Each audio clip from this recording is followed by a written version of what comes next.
sanctions bill has gotten bogged down into a fundamental difference. I believe that we're way too late now.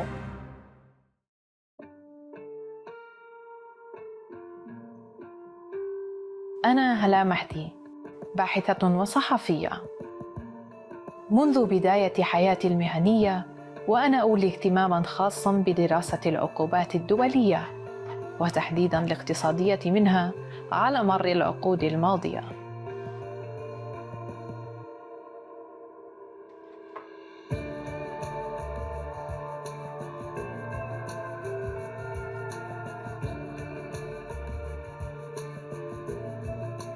للوهلة الأولى يبدو الإجراء كأداة عقابية روتينية ضد بعض الدول المارقة وسياساتها الخارجية أو الأشخاص والشركات المتورطة معها، ولكن الأمر ليس بهذه البساطة.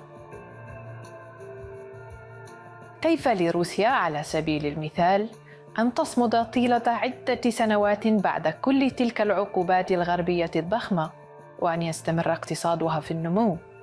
كيف لم تنهار صناعة الصواريخ البالستية في كوريا الشمالية أو القطاعات النفطية في إيران إلى اليوم؟ هل ساهمت تلك العقوبات سابقاً في ردع عراق صدام حسين أو ليبيا القذافي أو حتى إسرائيل؟ أسعى للبحث عن الجدوى الحقيقية من تلك الإجراءات بعد سنوات طوال ومليارات من الدولارات صرفت لفرضها.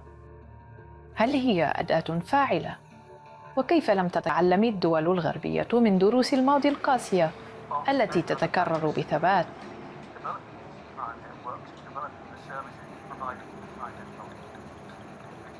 قبل البحث عن الإجابات، أردت أن أسأل الأسئلة الصحيحة. لم يكن هناك اختيار أفضل من ماريا نيزيرو لمساعدتي على الإبحار في ذلك العالم المعقد. Hi Maria. See you soon. Bye. Money is the game, power is the aim. City's gonna pay when they got nothing to lose. And he's got nothing to lose. No, it's in too deep, soul to soul, and it wasn't cheap. He's got nothing to lose, still got nothing to lose.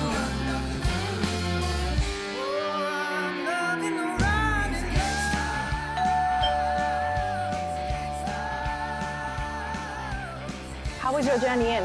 Oh, it was nice despite the football match and the delayed bus. So I put the board together actually. Thank you so much. This is quite of an interesting one. Sanction evasion routes, I'm assuming here, is it? Yes, probably. So, I mean, Maria, if we were to delve into the definition of international sanctions, just for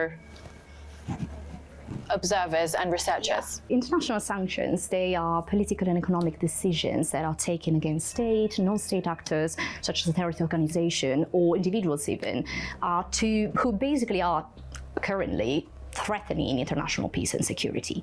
They're taken for several reasons, and they aim essentially to coerce or to compel, or according to some, to punish these entities or individuals or states for, as I said, threatening international security. They can basically be many forms. It can be an asset freeze, it can be a travel ban, it can be arms embargo or trade restrictions, oil bans as well. So depending on what is the final purpose of the sanction, then you have either a state, so it's going to be an unilateral sanction, or an international organization such as the United Nations, and so it's going to be a multinational or international sanction. They will decide what kind of sanctions to impose.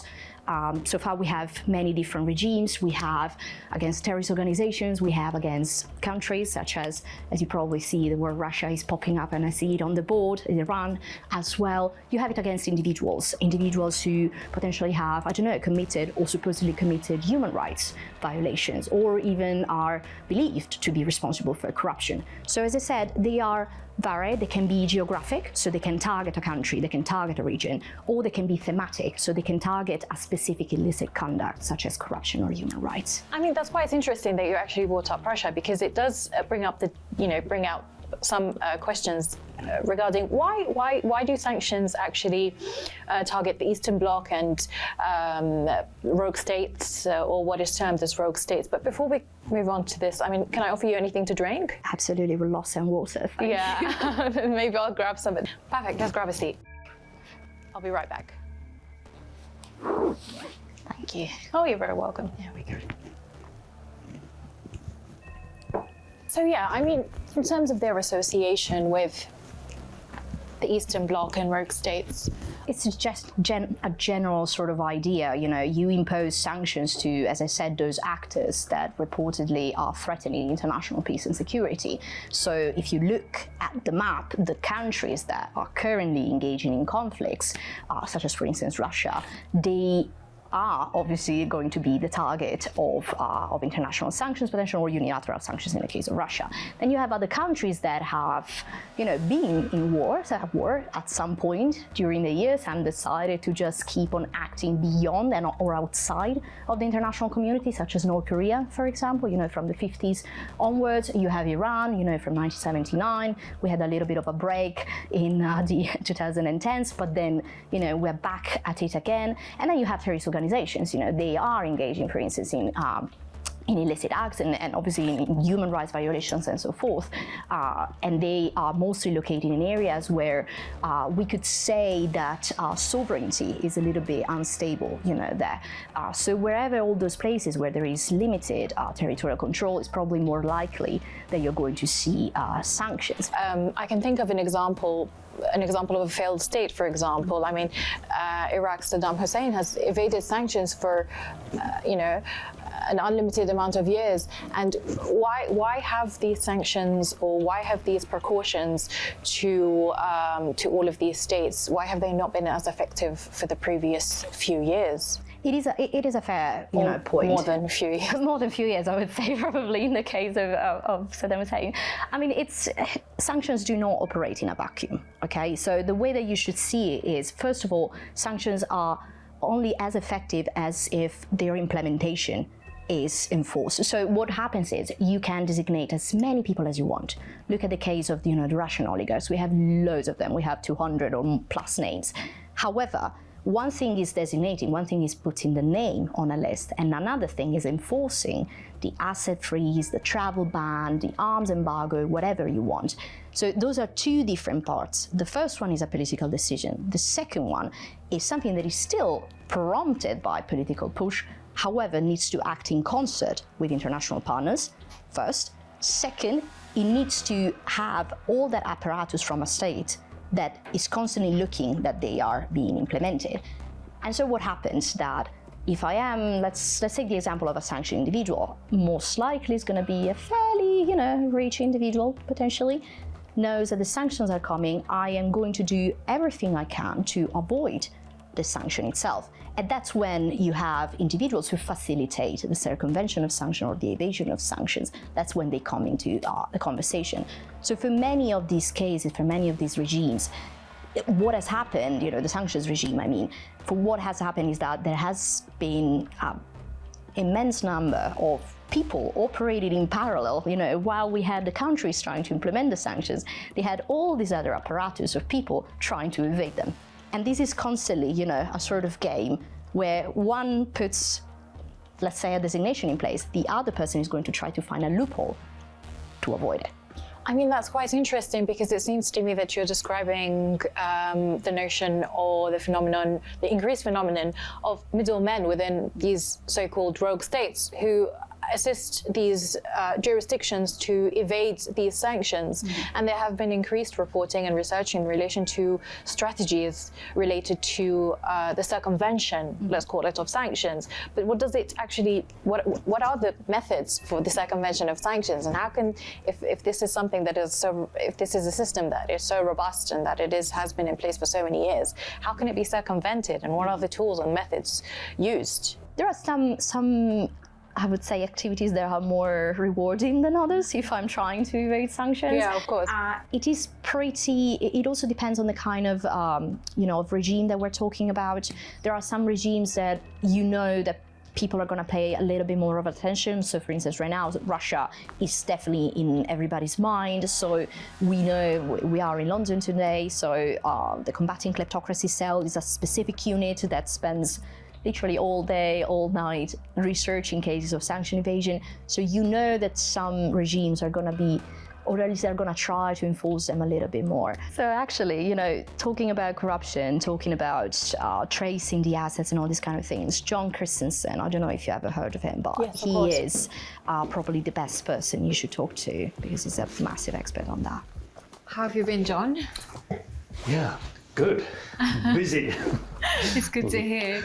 London in the autumn, always busy. Yes, it's the start of projects, isn't it? Yep. You were telling me actually earlier how it's a very exciting time in the autumn. So during the research on middlemen, I was really surprised at how complicated sanctions and evasion and circumvention tools and methods were. And they keep evolving since World War II when they were first established. For anyone who would like to understand more about sanction circumvention tools and methods, can we outline what they are and briefly explain how they work? And the first thing I'd say is that complexity you talk about is by design. Because complexity is another form of secrecy. If you make something so complex that anyone looking at it, any investigator looking at it, reaches the stage where there's a term they use in America called MIGO, my eyes glaze over. It's all so complicated, I really don't understand what's going on. That is not by accident. It's designed into it because what you're trying to achieve through the various legal mechanisms, the shell companies and the offshore trusts and the secret bank accounts, what you're trying to achieve there is to do principally two things. First of all, hide the identities of the perpetrators, of the people who are setting up the sanction busting regime.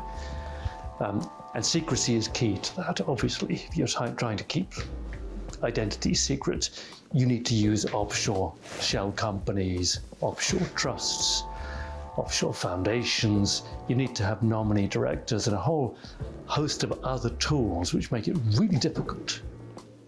And as you say, over the decades, 1950s, 1960s, these things evolved because people needed to become even more calculated in the way they introduced complexity. It was no longer a case of just using one offshore place like the British Virgin Islands.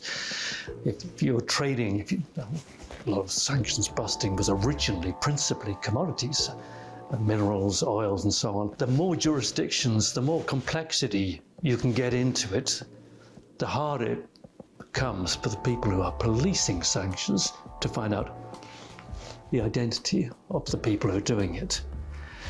And the easier it becomes for the sanctions busters to hide or disguise the nature of the transactions they're involved in. There are multiple ways in which you can evade sanctions. There are the most obvious ones, such as creating, offshore companies, creating anonymous trusts or shell companies as well. So layering up, for instance, the kind of structures, so that the more complex, the more difficult it is to trace the money. You can, rely on trade-based money laundering, which has to do a lot with the kind of shipments and the invoices. You can say, that there is more of an item than what actually is being transported. Crypto is lately being one of the, ways which are being used more commonly by, for instance, North Korean hackers for evading sanctions, or just any high value item can be used to store value, and as a result you have art, you have diamonds, you have designer bags, luxury items, anything that is related, that can be transported but is also very, very expensive. That's a great way to transfer your money, to store it there and then moving it around. I think it's interesting that middlemen, or the majority of intermediaries, they choose to conceal their identities. They choose to conceal their faces from the media and from the spotlight or any form of limelight. But Is this important? Oh yes, very important indeed, because in many cases they are breaking international laws and they are fugitive from justice, particularly US justice. So they are extremely elusive. They're quite prepared to disappear from the face of the earth. I mean, if you want to have a close look at one such individual, take a look at this guy.